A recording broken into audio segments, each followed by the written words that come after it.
जो हम में से कईयों को परेशान करती है, ओवरथिंकिंग। यानी बहुत ज्यादा सोचना। हाँ, बहुत ज़्यादा सोचना। हमारे पास एक किताब के कुछ अंश हैं, हाउ टू स्टॉप ओवरथिंकिंग, और ये किताब सिर्फ समस्या नहीं बताती बल्कि इससे बाहर निकलने का एक प्रैक्टिकल रास्ता भी दिखाती है। तो आज कोशिश रहेगी कि इस किताब के ज़रिए ओवरथिंकिंग के इस चक्र को समझें। बिल्कुल।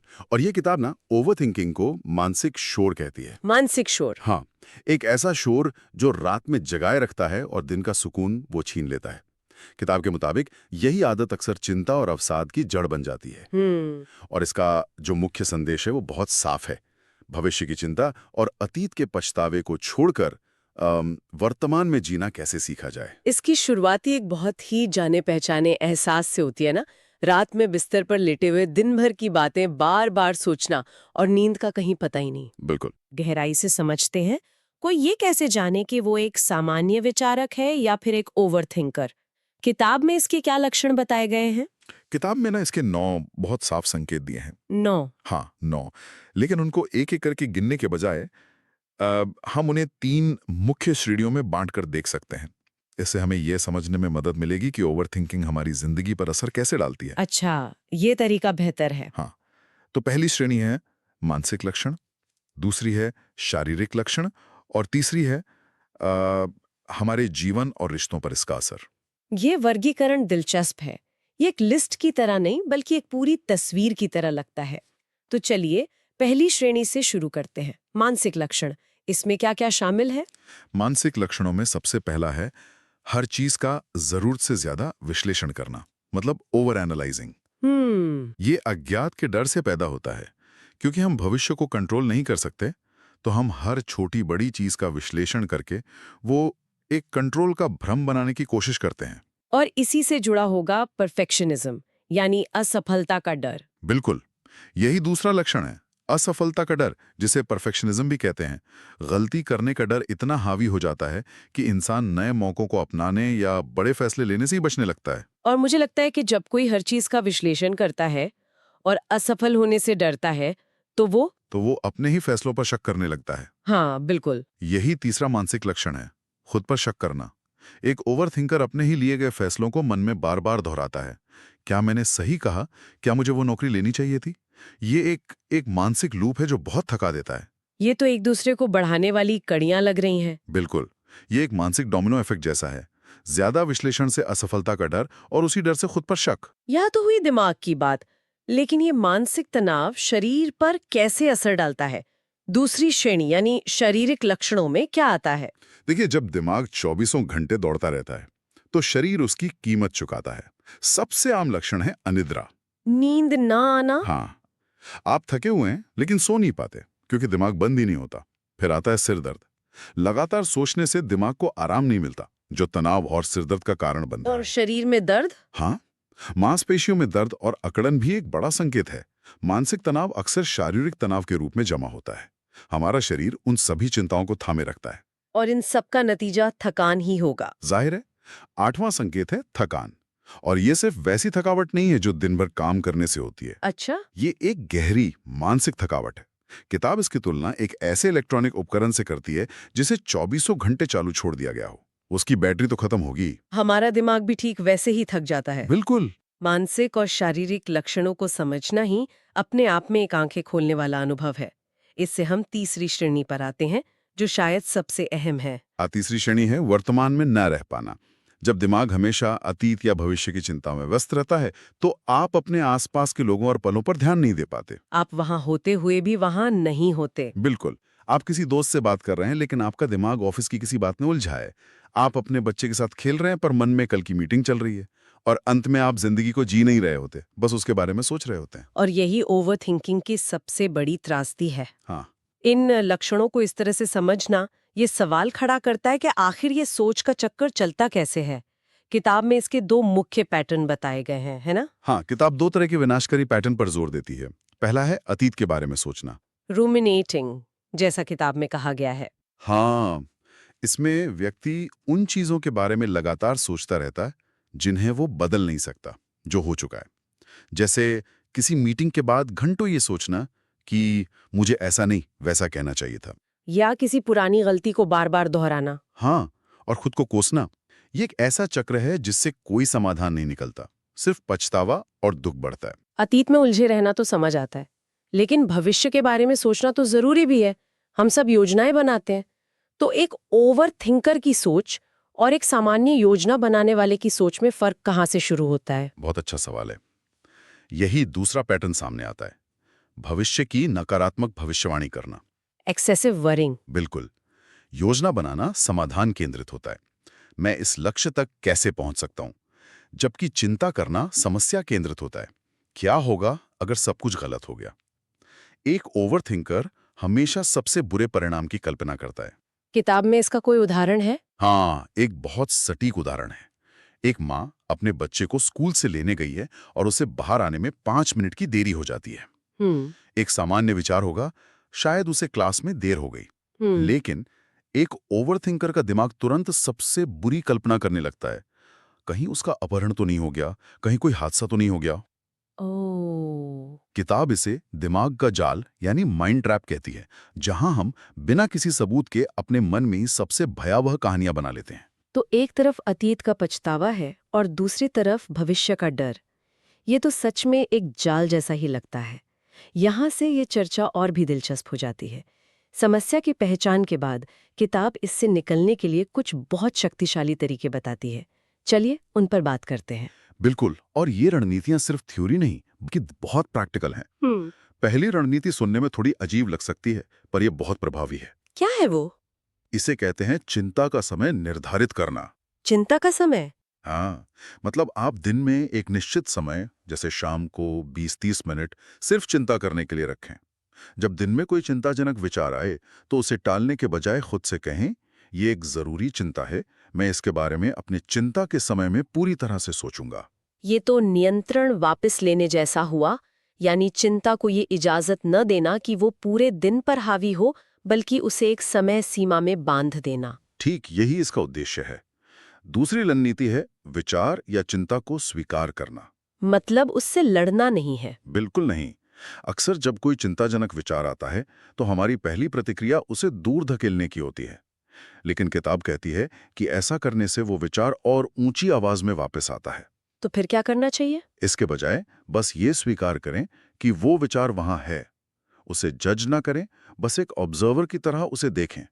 किताब ये भी सुझाती है कि उसे लिख लेने से बहुत मदद मिलती है।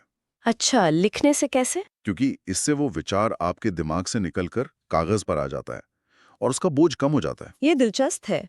और नियंत्रण वाला बिंदु, हम अक्सर उन चीजों के बारे में चिंता करते हैं जो हमारे हाथ में है ही नहीं। और यही तीसरी और सबसे महत्वपूर्ण रणनीतियों में से एक है। समझें कि आपके नियंत्रण में क्या नहीं है। ये एक बहुत बड़ी सीख है। आप ये कंट्रोल नहीं कर सकते कि ट्रैफिक कैसा होगा या कोई दूसरा आपके बारे में क्या सोचेगा। आप सिर्फ अपनी प्रतिक्रिया को नियंत्रण कर सकते हैं। बिल्कुल। जब हम अपनी सारी ऊर्जा उन चीजों पर लगाना छोड़ देते हैं जिन्हें हम बदल नहीं सकते, तो बहुत सारा मानसिक बोझ अपने आप कम हो जाता है। ये मानसिकता में एक बड़ा बदलाव है। और हमारे अंदर की बातचीत यानी पॉजिटिव सेल्फ टॉक का इसमें क्या रोल है? ये चौथी रणनीति है। हमारे दिमाग में अक्सर एक नकारात्मक आवाज होती है जो कहती है, मैं ये नहीं कर सकता। सकारात्मक आत्मचर्चा का मतलब है इन विचारों को जानबूझकर चुनौती देना और बदलना। हाँ, बदलना। जैसे मैं ये कर सकता हूं या मैं मजबूत हूं। किताब इस बात पर जोर देती है कि भले ही आप शुरू में इस पर विश्वास न करें, बार बार दोहराने से आपका दिमाग इन नए सकारात्मक रास्तों को स्वीकार करने लगता है। ये दिमाग के लिए एक तरह की कसरत है। बिल्कुल। मुझे पांचवी रणनीति बहुत शक्तिशाली लगी। क्या होगा अगर को मैं कैसे कर सकता हूं मैं बदलें। ये सिर्फ शब्दों का हेरफेर नहीं है, ये सोच के पूरे नजरिए को बदल देता है। बिल्कुल। क्या होगा अगर मैं इंटरव्यू में फेल हो गया? ये चिंता है, ये आपको शक्तिहीन महसूस कराती है। और मैं इस इंटरव्यू की सबसे अच्छी तैयारी कैसे कर सकता हूँ, ये समाधान है। हाँ, ये समाधान केंद्रित सोच है जो आपको शक्ति देती है। ये आपका ध्यान समस्या से हटाकर समाधान पर लाता है। और इसी से जुड़ी छठी रणनीति है अज्ञात को स्वीकार करना। ये मानना कि हम सब कुछ कंट्रोल नहीं कर सकते। ये विरोधाभासी रूप से तनाव को कम करता है। हाँ, क्योंकि तब हम हर चीज को नियंत्रित करने की कोशिश करना छोड़ देते हैं। में स्वीकृति और प्रतिबद्धता थेरेपी यानी एक्ट का जिक्र है। ये सुनने में थोड़ा जटिल लगता है, पर इसका मूल विचार बहुत सरल है। इसे आप ऐसे समझें कि आपके विचार आसमान में तैरते बादल हैं। आप जमीन पर खड़े हैं, आपको हर बादल से लड़ना नहीं है या उसे भगाने की कोशिश नहीं करनी है, आपको बस उन्हें आते जाते देखना है। बस देखना है। हाँ, बस देखना है। जब कोई नकारात्मक विचार आए तो उसे बिना जज किए बस देखें। खुद से पूछें, ये विचार कहाँ से आ रहा है? ऐसा करने से आप उस विचार से अपनी पहचान हटा लेते हैं। आप समझते हैं कि आप बादल नहीं बल्कि वो आसमान हैं जिसमें विचार आते हैं और चले जाते हैं। इससे उन विचारों की शक्ति खत्म हो जाती है। बिल्कुल। ये जानना थोड़ा डरावना है कि चिंता हमारे दिमाग को शारीरिक रूप से बदल सकती है। किताब इसके पीछे के विज्ञान पर भी बात करती है। जब हम बहुत ज्यादा चिंता करते हैं तो हमारे दिमाग में असल में होता क्या है? ये हिस्सा वाकई आकर्षक है। किताब बताती है कि लंबे समय तक चिंता करने से हमारे दिमाग के केमिकल्स और उसकी बनावट पर सीधा असर पड़ता है। पहले रसायनों की बात करते हैं। 2 मुख्य रसायन हैं, सेरोटोनिन और डोपामाइन। Feel good chemicals. हाँ, बिल्कुल। लगातार चिंता के कारण इनके स्तर में कमी आती है, जिससे मूड खराब होता है। फिर आता है तनाव हार्मोन कोर्टिसोल। जब हम लगातार चिंता करते हैं तो हमारा शरीर इसे लगातार बनाता रहता है, जो लंबे समय में हमारे स्वास्थ्य के लिए हानिकारक है। और दिमाग के हिस्सों पर इसका क्या असर पड़ता है? किताब 2 मुख्य हिस्सों का जिक्र करती है। पहला है एमिगडाला। किताब इसे हमारे दिमाग का चौकीदार कहती है। चौकीदार? हाँ, एक सामान्य दिमाग में यह चौकीदार असली खतरा देखकर ही शोर मचाता है, लेकिन एक ओवरथिंकर का चौकीदार बहुत घबराया हुआ होता है। वो हर छोटी सी आहट पर भी चोर चोर चिल्लाने लगता है। ये बहुत अच्छी मिसाल है। यही वजह है कि ट्रैफिक में फंसने जैसी छोटी बात भी एक बड़ी चिंता बन जाती है। बिल्कुल। और दूसरा हिस्सा है हिप्पोकैम्पस। इसे दिमाग पर लाइब्रेरियन समझिए, जो हमारी यादों को सही ढंग से स्टोर करता है। जब कॉर्टिसोल का स्तर बहुत बढ़ जाता है तो ये लाइब्रेरियन घबरा जाता है। वो यादों को ठीक से फाइल नहीं कर पाता। इसीलिए लंबे समय तक तनाव में रहने वाले लोगों को चीजें याद रखने में मुश्किल हो सकती है। तो क्या ये बदलाव स्थायी है या इसे पलटा जा सकता है? अच्छी बात यह है कि हमारा दिमाग लचीला होता है। नई आदतें अपनाकर हम इन बदलावों को पलट सकते हैं। तो ये पैटर्न बदला जा सकता है। इसी पर किताब का चौथा चरण है दिमाग को रीबूट करना। इसका क्या मतलब है? इसका मतलब है दिमाग की कार्यप्रणाली को शांत और केंद्रित करने के लिए जानबूझकर नई आदतें बनाना। इसमें कुछ बहुत ही ठोस तरीके बताए गए हैं। पहला है मल्टीटास्किंग बंद करें। हम तो सोचते हैं कि एक साथ कई काम करना अच्छा है। पर किताब कहती है कि यह दिमाग के लिए अच्छा नहीं है। इसे मंकी ब्रेन कहा गया है। और हम सब जानते हैं हमारा दिमाग कभी कभी कैसा बंदर बन जाता है, एक डाल से दूसरी पर कूदता फांदता। मल्टीटास्किंग इसी बंदर को और केले देने जैसा है। मतलब एक समय में एक ही काम पर ध्यान देना। हाँ, बिल्कुल। और सांस लेने की तकनीक के बारे में क्या? ये तो काफी सुना हुआ तरीका है। ये सुना हुआ इसलिए है क्योंकि ये बेहद शक्तिशाली है। दूसरा तरीका है जानबूझकर अपनी सांस पर ध्यान केंद्रित करना।